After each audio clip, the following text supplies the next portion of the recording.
सफेद गाडी तू बघितली ना? मी बघितली. हा, त्या गाडीतून मी आलो तुमच्याकडे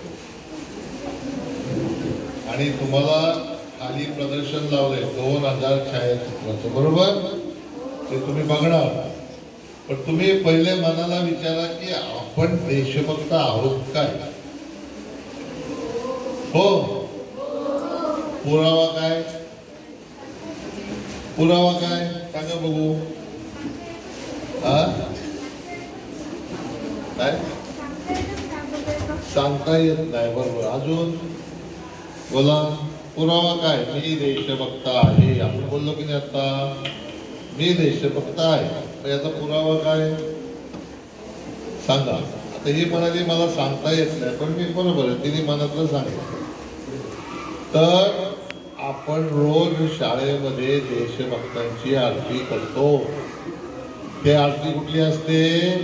जय जय महाराष्ट्र माझा, गरजा महाराष्ट्र माझा.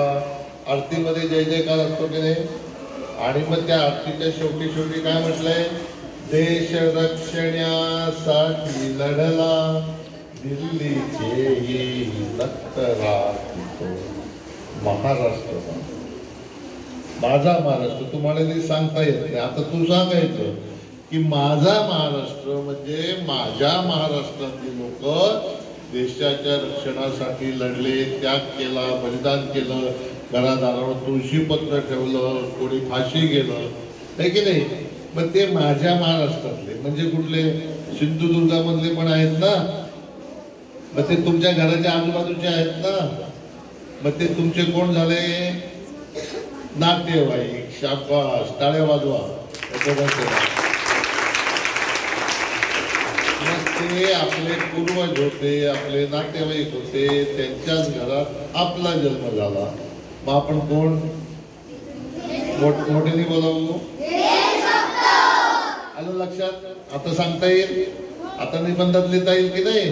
मी देशभक्त कारण आमचे पूर्वज हे देशासाठी लढले, आहे की नाही? मग आता मी काय करणार पुढे? देशभक्ती. शाबास, याच्यासाठी टाळी वाजवत असते. मग देशभक्ती करणार म्हणजे काय करणार? देशभक्ती करणार म्हणजे काय करणार? लढणार म्हणजे काय करणार?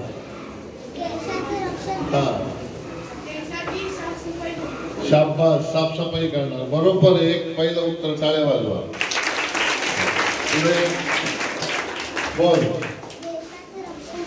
रक्षण कसं करणार सांगा बघू. सांगा. बोल. लोकांना कचरा. बरोबर. स्वच्छता झालं. पुढचं? देशाला हिंसा न करता अहिंसेने रक्षण करावे. हा, पुढे अजून? हा, देशात सायकल चालवून आपण देशाची आर्थिक बचत करू शकतो. शाबास. सायकल म्हणजे स्वावलंबी बनायचंय. बरोबर. अजून? शाबास, टाळ्या वाजवायचं. पुढे? हा, बोल. लढणार. शाबास, म्हणजे तू सैनिक होणार. पुढे? हा, बोल. झाडं लावणार. शाबास. पुढे? काय करणार? प्रगती. शाबास. अजून मुली बोला. तर आपण काय करणार? या सगळ्याचा अर्थ काय झाला? मी देशासाठी त्याग करणार. काय करणार? त्याग केला की काय होतं?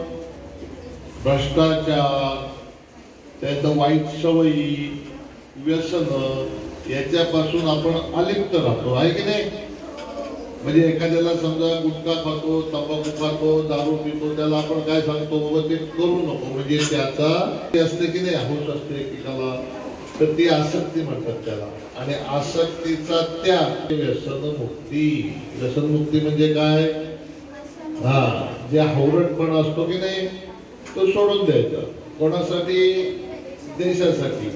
कोणी सोडला? भगतसिंग यांनी सोडला. सोडला की नाही? झाशीच्या राणीने काय केलं? त्याग केला. मंगल पांडेने काय केलं? शिवाजी महाराजांनी सगळ्यांनी त्याग केला. मग आम्ही देशभक्त म्हटलं तर आम्हाला पण त्याग करायला शिकलं पाहिजे. आणि त्याग केला की काय होईल? तुम्हाला वाईट सवयी लागणार नाही. म्हणजे तुम्ही खायच्या पण सवयी असतात की नाही, ज्याच्यामध्ये काही सकस अन्न नाही ते खातो आपण, ते वाईट असतं. पण त्या सवयी जर तुम्ही सोडल्या तर तुम्ही कसे होणार? सशक्त होणार की नाही?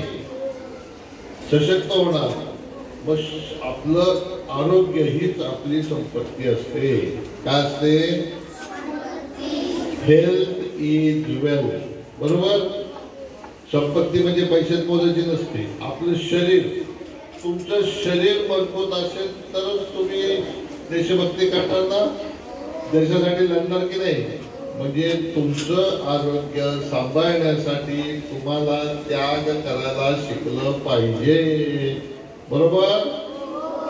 मग तो केला देशभक्तांनी, म्हणून ती ओळख तुम्हाला मी द्यायला आलेलो आहे.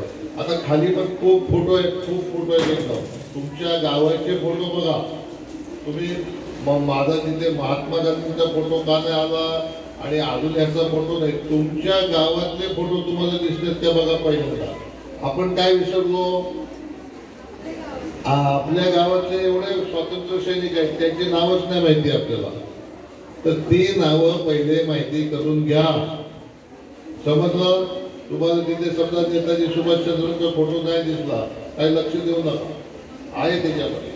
पण तुम्हाला एवढ्या 2000 मध्ये नाही दिसणार. पण तुम्हाला तुमचे गोव्याच्या बाजूचे आहे की नाही, गोव्याचे, रत्नागिरी मधले हे सगळे कितीशी आहे ते नीट बघायचे. 2-2 लोकांची तरी नावं आणि माहिती लिहून घ्यायची. आणि तुमच्या वडिलांच्या मोबाईल मध्ये हे सगळे 2000 फोटो आम्ही देणार आहोत. मॅडमकडे फोटो दिले तर तुमच्या मोबाईल मध्ये गेले आणि 10,000 देशभक्तांची माहिती. किती माहिती? ती तुमच्याकडे मिळणार तुम्हाला. चालेल की नाही? मग आतापर्यंत तुम्हाला देशभक्तांची यादी माहिती नव्हती ना, आता तुम्हाला किती माहिती मिळणार? उद्यापासून. आणि ती तुम्ही कोणाला पाठवणार? मित्राला पाठवणार. तुम्ही मोठे जसे व्हाल तसं तुम्ही ते वाचणार, अभ्यास करणार. आता एका मुलाने सांगितलं मी झाडे लावणार. बरोबर?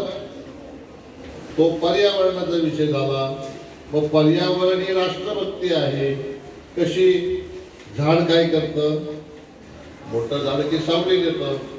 तुम्ही पण मोठं झाल्यानंतर समाजाला सावली द्यायला पाहिजे का? देणार. ही राष्ट्रभक्ती झाली. झाड काय करतं? आपली फळं समाजाला देतं. स्वतः खातं का? मग मोठं झाल्यानंतर आपण जे काही संपत्ती कमवणार ती राष्ट्रासाठी अर्पण करायची. याला काय म्हणायचं? पर्यावरण. आलं का लक्षात? झाडाकडे बघायचं. पर्यावरण. झाडाने काय केलं? आयुष्यभर मोठं झालं, सगळ्यांना सावली दिली, फळं दिली. मग आपण पण मोठं झाल्यानंतर आपलं जे उत्पन्न आहे ते समाजाला चांगल्या हितासाठी वापरायचं. मग मी काय केलं? हे सगळं मी 50 वर्ष झाले. 50 वर्ष. आणि 50 वर्षांनी मी हे सगळं आता लोकांपण करून टाकलं. काय केलं? फुलं आली, आपल्याला फुलं, वास, सुगंध मिळतो, धान्य आलं, अन्न मिळतं. मग वनस्पती काय करतात? समाजासाठी जगतात. याला म्हणायचं पर्यावरण. आणि वृक्ष लागवड, वृक्ष संवर्धन आणि पर्यावरणाचं रक्षण ही पण राष्ट्रभक्तीच आहे. जर आपलं पर्यावरण सशक्त, आपण सशक्त. आपण सशक्त, देश सशक्त. देश महासत्ता होण्यासाठी आपल्याला काय करायला पाहिजे? Health is wealth. आणि तुमची हेल्थ चांगली राहिली, आपला देश महासत्ता होईल. मग देशभक्तांची ओळख कशी करून घ्यायची? आलं लक्षात? आलं लक्षात सर्वांना? आता घोषणा कोण देणार तुमच्यापैकी? बघू. एकाने या पुढे बघू, मोठ्याने घोषणा द्यायची. कोण येते पुढे? चला, कोण येते घोषणा द्यायला? ये. हा, लवकर. आणि मगाशी छान बोललात तुम्ही. एकाने या पुढे पटकन. तू ये. चल. ये हाँ भारत माता की वंदे जय जवान छत्रपती शिवाजी महाराज की